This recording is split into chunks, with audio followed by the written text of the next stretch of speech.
Hello, this is Amanda, back with a video for Fairy Stamper. It's been a little while since I've done a video for Fairy Stamper, but I am back and I'm glad to be here. So today I'm going to do a mixed media card.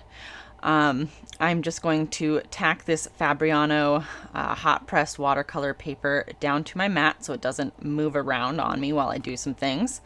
And I'm just going to start with some cheap acrylic paints. You can use any acrylic paints here that you want. I had a couple different brands and they are just cheap ones. I usually pick up acrylic paints when they are on clearance or a really good sale to use with my gel press. And like I said, this is a variety of different brands. You can use whatever you want. That's why I'm not really listing them here, because they were just whatever I had in my stash.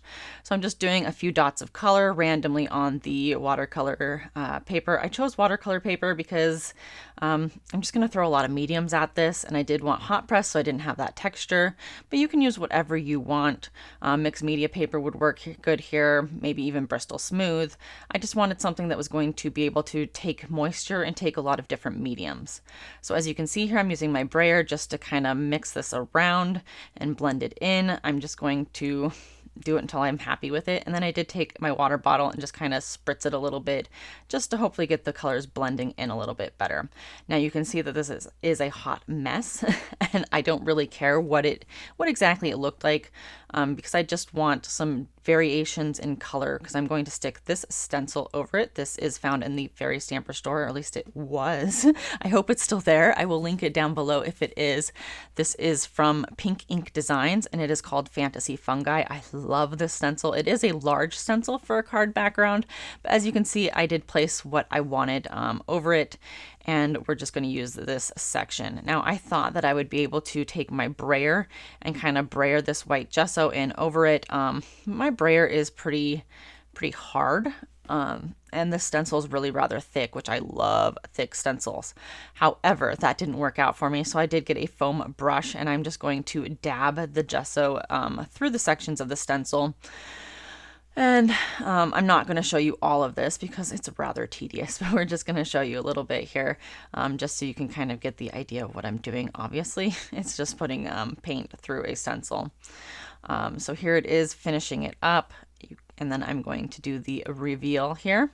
A lot of times I'll use pixie spray for my stencils. I didn't really feel like that was necessary here, so I just used some painter's tape to hold it down while I did that.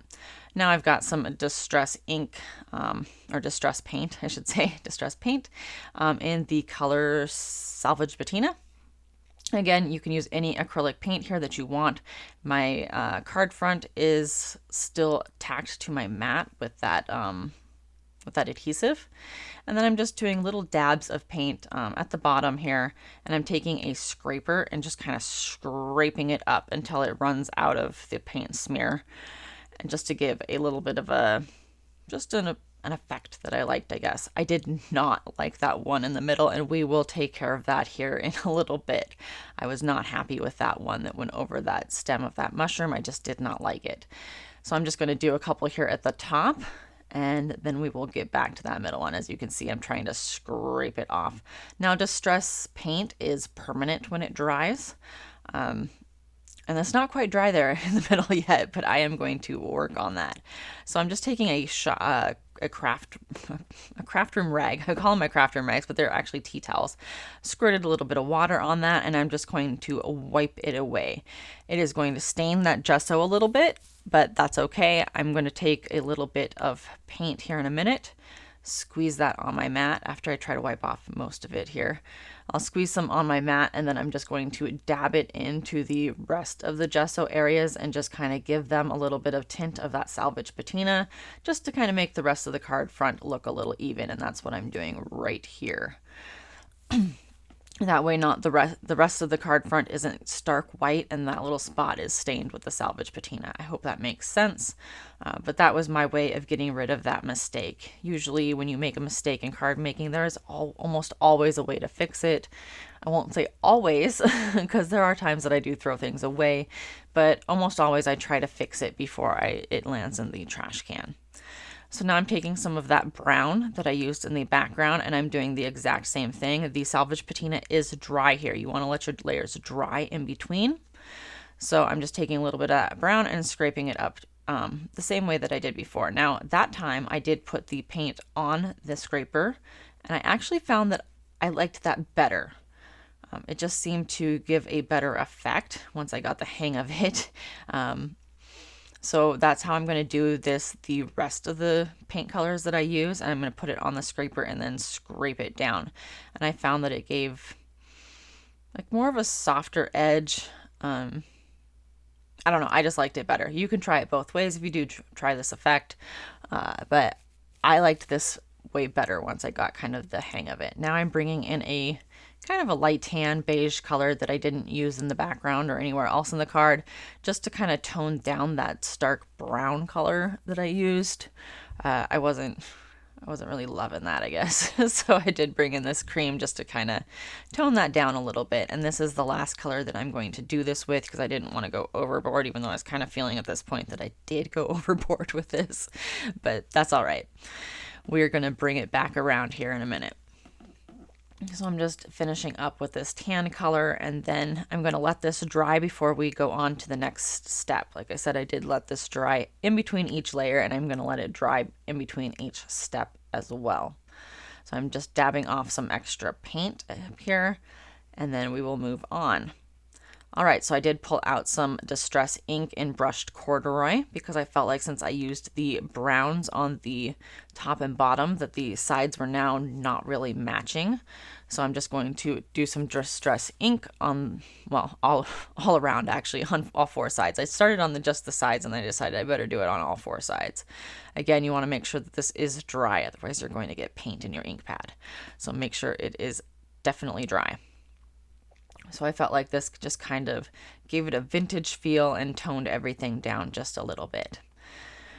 Now we are going to use the Dotted Mushrooms stamp from Fairy Hugs, and I'm using some pine cone ink, so brown.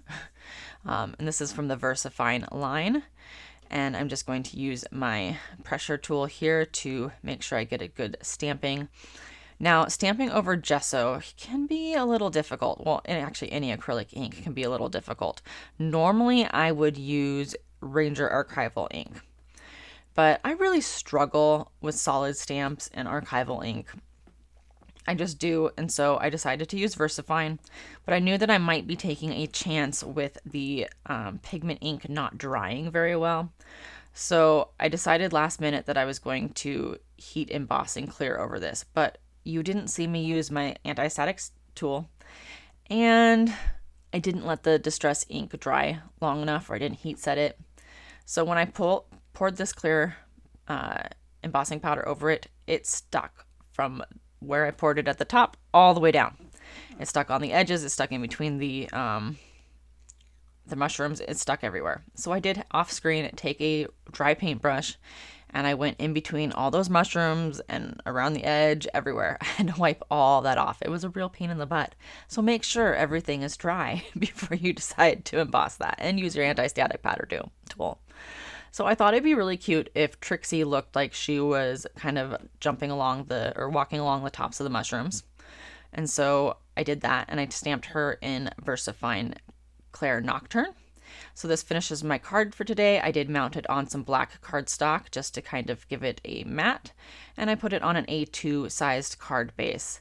All the links for all the supplies will be in the description box below. I highly recommend that you follow the Fairy Stamper YouTube channel and my own YouTube channel. All the links will be in the description box below. And as always, have a great day.